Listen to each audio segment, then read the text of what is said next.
शिक्षाओं का अनमोल ये खजाना हर दिल पे लिख दिया है, हर दिल पे लिख दिया है जिंदगी का अफसाना।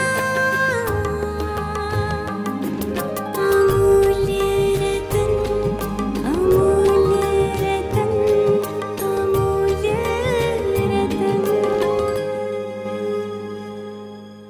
ये श्रृंखला सर्व आत्माओं के पिता परमात्मा शिव के द्वारा उच्चारित महावाक्यों के संकलन पर आधारित है। ओम शांति। गॉडलीवुड स्टूडियो द्वारा प्रस्तुत अमूल्य रत्न में आप सभी का हार्दिक स्वागत है। संसार में प्रत्येक मनुष्य आत्मा दुखदायी बंधनों से मुक्त होना चाहती है।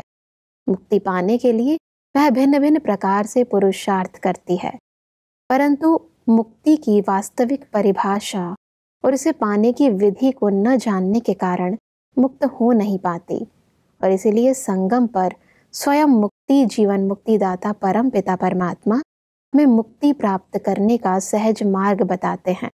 इसी मार्ग को आज हम ईश्वरीय महावाक्यों द्वारा गहराई से समझेंगे, और इन महावाक्यों के स्पष्टीकरण के लिए हमारे मध्य हैं प्रजापिता ब्रह्मा कुमारिस ईश्वरीय विश्वविद्यालय के वरिष्ठ राजयोगी शिक्षक आदरणीय राजू भाई साहब। तो सब आपका आज के एपिसोड में बहुत बहुत स्वागत है। ओम शांति। तो सब आज हम बात करेंगे 14 अप्रैल 1983 के महावाक्यों पर। इसका टॉपिक है संपन्न आत्मा सदा स्वयं और सेवा से संतुष्ट। सब स्टार्टिंग में परमात्मा कहते हैं कि पुरानी दुनिया अर्थात हलचल की दुनिया, परमात्मा हलचल के दुनिया की रौनक देख बच्चों की अचल स्थिति को देख रहे थे। यह सब हलचल के नज़ारे साक्षी हो देखते हैं। खेल में यह नज़ारे और ही अपना अचल स्वीट होम और अपनी निर्विघ्न स्वीट राजधानी याद दिलाते हैं। स्मृति आती है कि हमारा घर, हमारा राज्य क्या था और अब भी क्या राज्य आने वाला है और घर जाने वाले हैं। तो सब हलचल में अचल स्थिति की इस परिभाषा को थोड़ा सा गहराई से समझाएं। वर्तमान समय सारे विश्व के अंदर कई प्रकार की हलचलें हैं। पुरानी दुनिया है, कहीं आर्थिक हलचल है, कभी एकदम महंगाई बढ़ जाती है, कभी गरीबी आ जाती है, कहीं प्राकृतिक हलचल है, कहीं तूफान आते हैं, बाढ़ें आती हैं, कहीं सूखे पड़ जाते हैं, कहीं कोई देश किसी देश के साथ लड़ाई के लिए तैयार है। बहुत सारी हलचलें हैं इस कलयुग के अंदर। परमात्मा कहता है ये हलचलें भी आपको अपने अचल घर की याद दिलाती हैं, परमधाम घर की याद दिलाती हैं, और अचल राजधानी जो सतयुग है जहाँ कोई भी प्रकार की इस प्रकार की हलचल नहीं है।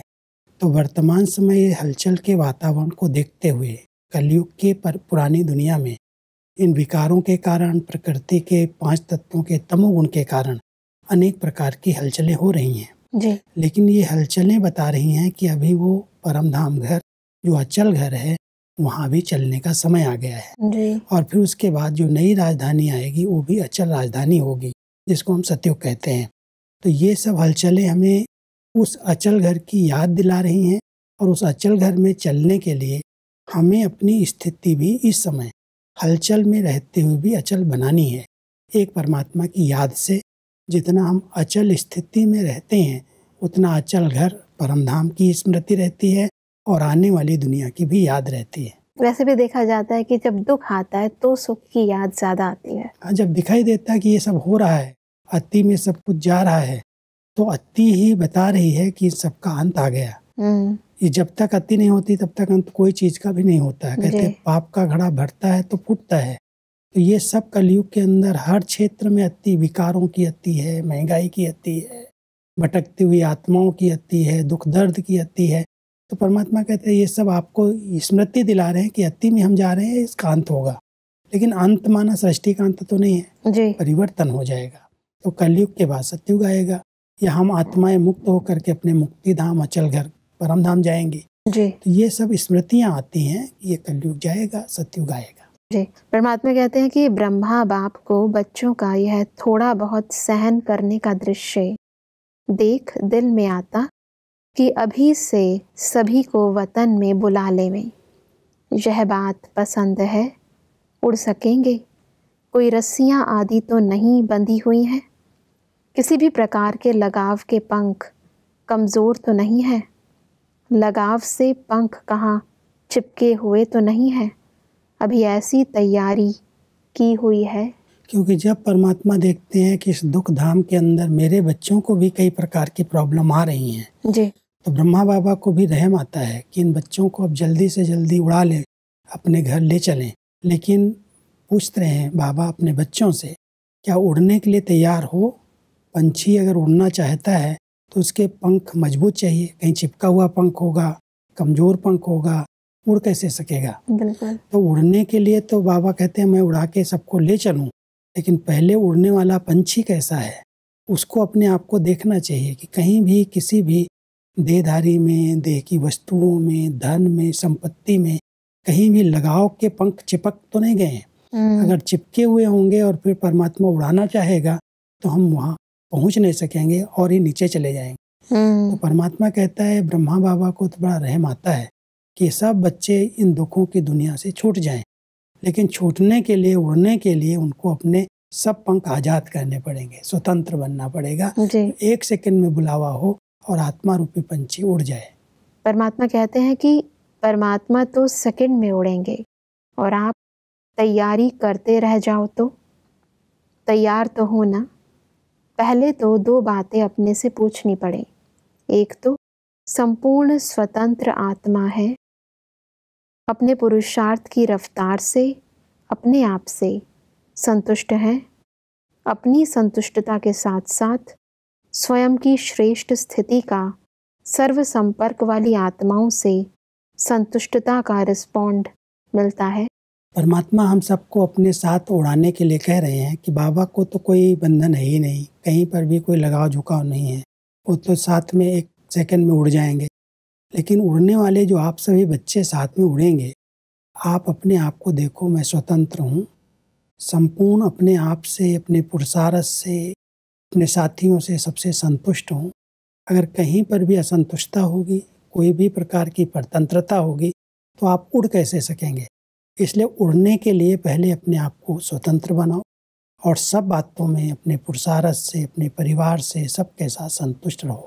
तो जब संतुष्ट मणि का सर्टिफिकेट मिले और स्वतंत्र आत्मा बन जाए तो बाबा के साथ उड़ सकती है। जैसा परमात्मा कहते हैं कि दूसरी बात, सेवा में स्वयं से संतुष्ट हैं, यथार्थ शक्तिशाली विधि का रिटर्न सिद्धि प्राप्त हो रही है। अपने राज्य की वैरायटी प्रकार की आत्माओं को, जैसे राज्य अधिकारी, रॉयल फैमिली के अधिकारी, रॉयल प्रजा के अधिकारी और साधारण प्रजा के अधिकारी, सर्व प्रकार के आत्माओं को संख्या प्रमाण तैयार किया है। करावनहार बाप है लेकिन निमित्त करनहार बच्चों को ही बनाते हैं, क्योंकि कर्म का फल प्रारब्ध मिलती है। ये दोनों बातों की संतुष्टता बहुत जरूरी है जी। पहली है अपने स्वयं के पुरुषार्थ में, स्वयं नियम मर्यादाओं में कहाँ तक हम चलते हुए संतुष्ट हैं, और दूसरा है सेवाएं जो हम कर रहे हैं, उन सेवाओं के प्रमाण किस प्रकार की हमारी राजधानी तैयार हो रही है, कैसी प्रजा तैयार हुई है, कितनी रॉयल फैमिली तैयार हुई है, किस प्रकार से हम सेवाएं कर रहे हैं, सेवाओं में हम कहाँ तक संतुष्ट हैं। तो बाबा कहते हैं करण करावनहार तो बाबा है जी। लेकिन निमित्त तो आपको बनना है, क्योंकि राज्य आपको करना है। इसलिए सेवाओं के लिए जो परमात्मा ने आपको निमित्त बनाया है, क्या सेवाओं के क्षेत्र में सेवा करते हुए आप अपने आप से संतुष्ट हैं कि सेवाएं जो मैं कर रहा हूँ उसमें हम सफल हो रहे हैं, सिद्धियाँ मिल रही हैं, और सेवा के द्वारा हमारी रॉयल फैमिली, प्रजा, सतयुग की पूरी रचना तैयार हो रही है। क्योंकि तैयार आपको ही करना है, निमित्त आपको बाबा ने बनाया है, बाबा को तो राज्य करना नहीं है। इसलिए चेक करो, क्या मैं अपने पुरुषार्थ से, स्वयं के पुरुषार्थ से संतुष्ट हूँ, और जो मैं सेवाएं कर रहा हूँ उसमें सफलता जो प्राप्त हो उस सफलता से संतुष्ट हूँ। अगर संतुष्ट हैं और स्वतंत्र हैं तो एक सेकंड में बाबा के साथ उड़ सकते हैं। जी। परमात्मा कहते हैं कि अभी तो बहुत कुछ होना है, यह तो कुछ नहीं है, यह भी तत्वों के परिवर्तन की निशानियां हैं। इसको देख, जैसे तत्वों की रफ्तार तेज जा रही है, ऐसे स्व परिवर्तन की रफ्तार भी तीव्र हो। कई बार हम सभी तत्वों के जो उथल पुथल हो रही है, क्योंकि अचानक बाढ़ें आती हैं, अचानक तूफान आते हैं, भूकंप आ जाते हैं, पता नहीं चलता कब क्या होगा। भले कितने अच्छे साइंस के सब साधन तैयार किए गए हैं, पहले से बता देते हैं, अभी साइक्लोन आने वाला है, अभी पृथ्वी हिलने वाली है, लेकिन फिर भी अपने को सुरक्षित नहीं कर पाते। तो परमात्मा कह रहे हैं प्रकृति के तत्वों की हलचल को देख करके क्या आपको लगता है कि मेरी अचल स्थिति बन गई है? प्रकृति के सब तत्व अपना काम करेंगे परिवर्तन के लिए। जब इस सृष्टि का पूर्ण परिवर्तन प्रकृति के द्वारा होना है, तो क्या आप सभी इतने स्वतंत्र बने हो जो प्रकृति की ऐसी हलचल अगर शुरू हो जाए सब तरफ से, अभी तो एक एक तत्व कर रहा है जी, फिर एक साथ अगर सभी करेंगे तो कितना बड़ा भयानक विनाश होगा। उसमें ही हम आत्माओं को तैयार होकर के उड़ना है, तो कोई भी चीज मुझे आकर्षित तो नहीं करेगी, कोई बंधन तो नहीं बनेगा, हलचल में हम तो नहीं आ जाएंगे, क्योंकि हलचल तो होनी ही है। तो पहले से अपने आप को प्रकृति जीत बनाना, पहले से अपने आप को सत्व प्रधान बनाना, अपनी सेवाओं को संपन्न करना, अपने को सत्व प्रधान बना करके एकदम हर प्रकार के बंधन से स्वतंत्र हो जाना, उसकी तैयारी परमात्मा पूछ रहे हैं जी। परमात्मा कहते हैं कि साक्षीपन की स्थिति सदा ड्रामा के अंदर हीरो पार्ट बजाने में सहयोगी होती है। अगर साक्षीपन नहीं तो हीरो पार्ट बजा नहीं सकते। हीरो पार्टधारी से साधारण पार्टधारी बन जाते हैं। साक्षीपन की स्टेज सदा ही डबल हीरो बनाती है, एक हीरे समान बनाती है और दूसरा हीरो पार्टधारी बनाती है। साक्षीपन अर्थात देह से न्यारे आत्मा मालिकपन की स्टेज पर स्थित रहे, देह से भी साक्षी मालिक। दोनों बातें हैं जब हम डबल हीरो पार्टधारी बनना चाहते हैं। डबल हीरो परमात्मा इसलिए कह रहे हैं, एक तो ये डायमंड एज है, हमारी जीवन जो है हीरे तुल्य है जी। और दूसरा हम सब हीरो एक्टर हैं, पार्टधारी ड्रामा के अंदर हीरो पार्ट बजाने वाले हैं। लेकिन ये दोनों हीरो स्टेज को प्राप्त करने के लिए, डबल हीरो बनने के लिए हमें साक्षी स्थिति में स्थित होना पड़ेगा। तो साक्षीपन की स्थिति क्या है वो परमात्मा यहाँ स्पष्ट कर रहे हैं। एक तो है शरीर में हम रहते हुए पार्ट बजाते हुए न्यारे हो जाएं, साक्षी होकर के पार्ट बजाएं जी। कोई कर्म भोग आ गया है उसको साक्षी होकर के बहुत प्यार से उसको हल्का चुकतो करें जी। और दूसरा जब हम किसी के पार्ट को देखते हैं तो उस पार्ट को देख करके हम हलचल में ना जाए कि ऐसा क्यों कर रहा है। साक्षी जो होता है हलचल नहीं करता, वाह वाह करता है, जो कर रहा है बहुत अच्छा कर रहा है। तो परमात्मा कहता है आप हीरो एक्टर, डबल हीरो तभी बन सकते हैं जब आप साक्षी रहने का अभ्यास करें। साक्षी दृष्टा, जैसे न्यारे होकर के कोई दृश्य को देखा जाता है, कोई नाटक चल रहा है, कोई पार्ट बजा रहे हैं, तो हम साक्षी होकर के पार्टधारियों के पार्ट को देखते हैं। अगर कोई बहुत गलत पार्ट हो रहा है, विलियन का पार्ट भी है, तो भी हम कहते हैं वाह इसने बहुत अच्छा पार्ट बजाया। हम ऐसे नहीं कहते ऐसा क्यों बजा रहा है, हम समझते हैं इसकी इस पार्ट में भी कुछ न कुछ विशेषता है, उस विशेषता पर हमारा ध्यान जाता है। तो परमात्मा हम सबको कहते हैं ये नाटक जो बेहद का चल रहा है उसको साक्षी होकर के देखो, उसमें इन्वॉल्व नहीं हो जाओ, उसको देख करके परेशान नहीं हो, दुखी नहीं हो, और अपने शरीर के अंदर भी पार्ट अगर कोई देख रहे हो उसमें भी न्यारे होकर के पार्ट बजाओ। शरीर में आए, शरीर का पार्ट बजाया, फिर से अलग हो गए। यह है साक्षी दृष्टा स्थिति। परमात्मा कहते हैं कि यही साक्षी स्थिति का पहला और लास्ट पार्ट है, क्योंकि लास्ट में जब चारों ओर की हलचल होगी तो उस समय साक्षी स्थिति से ही विजयी बनेंगे। तो यही पाठ पक्का करो। तो विजयी बनने के लिए हमें साक्षी तो बनना ही पड़ेगा। अगर कोई साक्षी होकर के हर एक के पार्ट को नहीं देखेगा, हलचल में आ जाएगा, क्वेश्चन उठाएगा, तो अपनी स्थिति को कभी भी एक रस नहीं रख सकता है। उसमें बहुत दुखी होगा, परेशान होता रहेगा, क्योंकि नाटक के अंदर बहुत भयानक सीन आने वाली हैं। तो परमात्मा कहते हैं उस सभी सीन को देखते हुए आप हलचल में ना हो, आप साक्षी होकर के उसको देखो तो विजयी बन जाओगे। और अगर हलचल में प्रश्नों में उलझ गए तो आपकी हार हो जाएगी। इसलिए नाटक का कोई भी दृश्य देखो, उसमें साक्षी होकर के देखो और विजयी बन जाओ। बिल्कुल। परमात्मा कहते हैं कि संगम युग श्रेष्ठ युग है, परिवर्तन युग है, आत्मा और परमात्मा के मिलन मेले का युग है। ऐसे संगम युग के विशेषताओं को सोचो तो कितनी है। इन्हीं विशेषताओं के स्मृति में रह समर्थ बनो। जैसी स्मृति वैसा स्वरूप स्वतः बन जाता है। तो सदा ज्ञान का मनन करते रहो। मनन करने से शक्ति भरती है। अगर मनन नहीं करते, सिर्फ सुनते सुनाते, तो शक्ति स्वरूप नहीं लेकिन सुनाने वाले स्पीकर बनेंगे। हम सबको शक्ति स्वरूप बनना है तो ज्ञान का मनन करना, मंथन करना है जी। बिना मंथन के कोई भी चीज़ को हजम नहीं किया जा सकता। मान लो आज हम भोजन भी खा रहे हैं, अगर उसको हम हजम नहीं कर पाते, पचा नहीं पाते हैं, तो भोजन हमारे लिए शक्ति नहीं बनता। तो परमात्मा कहता है ज्ञान सुन रहे हो, मुरलियाँ सुन रहे हो, क्लासेस सुन रहे हो, क्या इस पर मनन चिंतन करते हो? अगर मनन चिंतन करोगे तो आप शक्ति स्वरूप बन जाओगे। संगम युग इतना कल्याणकारी युग है जिसमें आत्मा परमात्मा से मिलती है। संगम युग है जो हमारे परिवर्तन का, विश्व परिवर्तन का समय है। कलयुग सतयुग में बदल रहा है। ऐसे समय के महत्व को आप जानते हो, इस पर मनन किया है कि समय क्या कह रहा है, संगम युग क्या कह रहा है। तो परमात्मा कहता है जो कुछ आप सुन रहे हो उसकी गहराई में जाओ, उस पर मनन करो, चिंतन करो और उसमें अपने स्वरूप को ऐसा ही ढाल लो। सिर्फ सुन करके दूसरों को सुनाया तो स्पीकर बन जाओगे। शक्तिशाली बन करके कैसी भी परिस्थिति को आप पार कर सको, उसके लिए आपको खुद के मंथन से अपने शक्तियों को तैयार करना होगा, अपने को शक्तिशाली बनाना होगा। ज्ञान का जो भी पॉइंट्स हम सुने उसकी मनन करें, चिंतन करें, गहराई में जाएं और फिर हमारे स्वरूप में आ जाएगा तो हम मजबूत हो जाएंगे, शक्तिशाली बन जाएंगे और बातें आएंगी तो हम उनको सहज पार कर लेंगे। जी। तो सब आगे बढ़ते हैं। परमात्मा हमसे कहते हैं कि कोई भी कर्म, चलन साधारण लोगों के मुआफिक ना हो। वे हैं लौकिक और आप अलौकिक। तो अलौकिक जीवन वाले लौकिक आत्माओं से न्यारे होंगे। संकल्प को भी चेक करो कि साधारण है वह अलौकिक है। साधारण है तो साधारण को चेक करके चेंज कर लो, क्योंकि चेकिंग बहुत ज़रूरी है। हर चीज़ की चेकिंग होनी चाहिए। अभी हम लौकिक लोगों की तरह, लौकिक माना जो लोग कर रहे हैं, ऐसे हम नहीं कर सकते।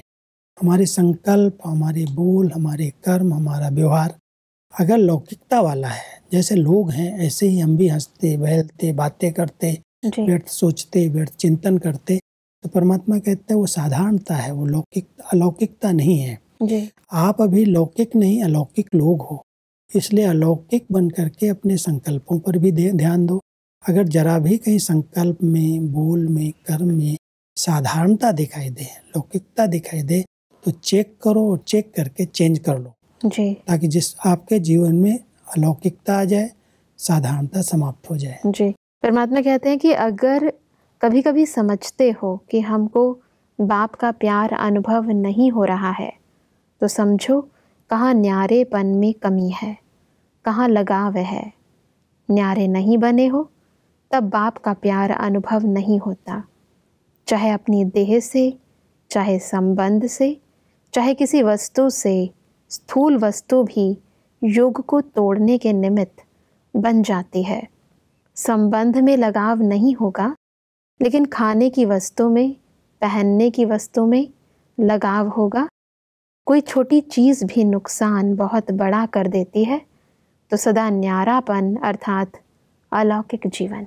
कई बार बाबा के बच्चे भी ये कंप्लेन करते हैं कि बाबा के प्यार का मुझे अनुभव नहीं होता। हम योग तो करते हैं, याद में बैठते हैं, लेकिन बाबा का जो प्यार मिलना चाहिए उसका अनुभव नहीं होता। तो परमात्मा उसकी एक विधि बता रहे हैं। अगर नहीं अनुभव होता है तो चेक करो, न्यारे बनने में कहीं कमी है। या तो हम अपने शरीर से न्यारे नहीं हो रहे हैं, अपने को आत्मा निश्चय नहीं कर रहे हैं, या संबंधों में भी न्यारेपन का अनुभव नहीं कर रहे हैं। कई बार संबंधों से हम न्यारे हो जाते हैं, शरीर से भी न्यारे होने का अभ्यास करते हैं जी। लेकिन कोई चीज़ अच्छी लगती है, खाने पीने की चीज़ अच्छी लगती है, उसी में बार बार इंटरेस्ट जाता है, ये खाऊं ये खाऊं। या कोई भी चीज़ पहनने वाली है, कोई वस्तु अच्छी लगती है, तो परमात्मा कहता है जो अच्छी लगती है, जहाँ पर आपका प्यार जा रहा है, वो परमात्मा प्यार से आपको वंचित कर रहा है। इसलिए सब बातों से जब न्यारे बन जाओगे तब परमात्मा के प्यार का अनुभव होगा। नहीं तो योग लगा रहे हैं लेकिन प्यार का अनुभव नहीं कर रहे हैं। कोई न कोई दैहिक वस्तु, प्राकृतिक वस्तु आत्मा को अपनी तरफ खींच रही है। इसलिए जब सब बातों से न्यारे आत्मा बनती है तब परमात्मा प्यार का और सहज योग का अनुभव कर सकते हैं। बिल्कुल ऊपर उड़ नहीं रहे, इसका मतलब नीचे कोई चीज है, खींच रही है, बंधा हुआ है। कहीं भी बंधे हुए हैं हम, चाहे देह में, चाहे संबंधों में, चाहे वस्तुओं में, चाहे खाने पीने में, कहीं भी। तो वो बुद्धि की खिंचावट उधर खींच रही है, तो हम ऊपर कैसे उड़ेंगे और बाबा के प्यार का अनुभव कैसे करें? बिल्कुल। जैसे परमात्मा कहते हैं कि अपनी वृत्ति दृष्टि चेंज चाहिए, नहीं तो परिवार में प्रभाव नहीं पड़ता। तो वृत्ति और दृष्टि बदलना ही अलौकिक जीवन है। जो काम अज्ञानी करते वह आप नहीं कर सकते हो। संग का रंग आपका लगना चाहिए, न कि उन्हों के संग का रंग आपको लग जाए। अपने को देखो, मैं ज्ञानी आत्मा हूँ, मेरा प्रभाव अज्ञानी पर पड़ता है। अगर नहीं पड़ता तो शुभ भावना नहीं है, बोलने से प्रभाव नहीं पड़ेगा, लेकिन सूक्ष्म भावना जो होगी उसका फल मिलेगा। जिनके साथ हम पाठ बजा रहे हैं, अगर उनका प्रभाव मेरे ऊपर पड़ रहा है, माना मेरे पास वो ज्ञान की शक्ति नहीं है, शुभ भावना की शक्ति नहीं है। परमात्मा कहते हैं बोलने से प्रभाव आपका नहीं पड़ेगा। आपका प्रभाव तब पड़ेगा जब आपकी दृष्टि और वृत्ति में परिवर्तन देखेंगे। जब आपकी दृष्टि में अलौकिकता और रूहानियत तो मधुरता बोल में आ जाएगी, दिव्यता दिखाई देगी, अलौकिकता दिखाई देगी, तब आपका प्रभाव लोगों पर पड़ेगा। नहीं तो अज्ञानी आत्माओं का प्रभाव हमारे पर पड़ जाए तो परमात्मा कहता है तुम अलौकिक लोग हो, अल्लाह लोग हो, न्यारे हो, ज्ञानी तो आत्माएं हो, उस संग में भले रहो, लेकिन उस संग का रंग आपके ऊपर न लगे।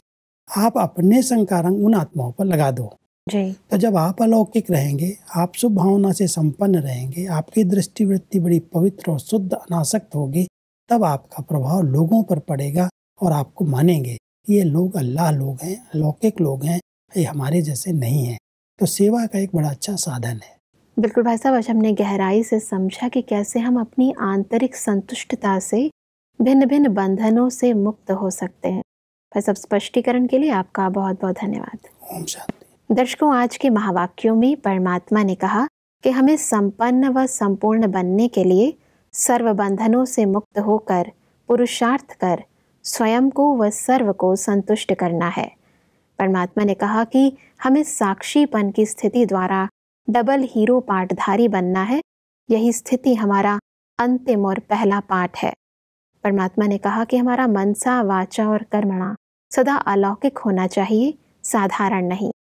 दर्शकों, आज के महावाक्यों से संबंधित यदि आपके मन में कोई प्रश्न है तो आप हमें ईमेल कर सकते हैं। हमारा ईमेल आईडी है amulyaratna@godlywoodstudio.org। अगले एपिसोड में एक और अव्यक्त वाणी के साथ आप सभी के समक्ष हम फिर हाजिर होंगे। तब तक के लिए लेते हैं इजाजत। ओम शांति। मुख्य सार, वतन में जाने की तैयारी से पहले अपने आप से पूछो, संपूर्ण स्वतंत्र आत्मा है, अपने पुरुषार्थ से संतुष्ट हैं, सेवा में स्वयं से संतुष्ट हैं, अपने राज्य की आत्माओं को तैयार किया है, साक्षीपन की स्थिति अर्थात मालिकपन की स्टेज, हीरे समान हीरो पाठधारी बनाती, सहज पुरुषार्थ का अनुभव कराती, किसी भी प्रकार के विघ्न को आने नहीं देती, चारों ओर की हलचल के समय में विजयी बनाती। यही पहला और लास्ट पाठ है। संबंधों में संबंध को नहीं, आत्मा को देखने की दृष्टि और वृत्ति हो तो परिवार में प्रभाव पड़ता है। अधिक जानकारी के लिए संपर्क करें Amulya Ratan Godlywood studio, Manmohini Van, Shantivan post, Abu road 307510, district Sirohi, Rajasthan. Email ID है amulyaratn@godlywoodstudio.org। इस श्रृंखला को प्रजापिता ब्रह्मा कुमारीज ईश्वरीय विश्वविद्यालय के सेवा केंद्रों पर क्लास में नियमित रूप से चलाने के लिए गॉडलीवुड स्टूडियो से संपर्क करें।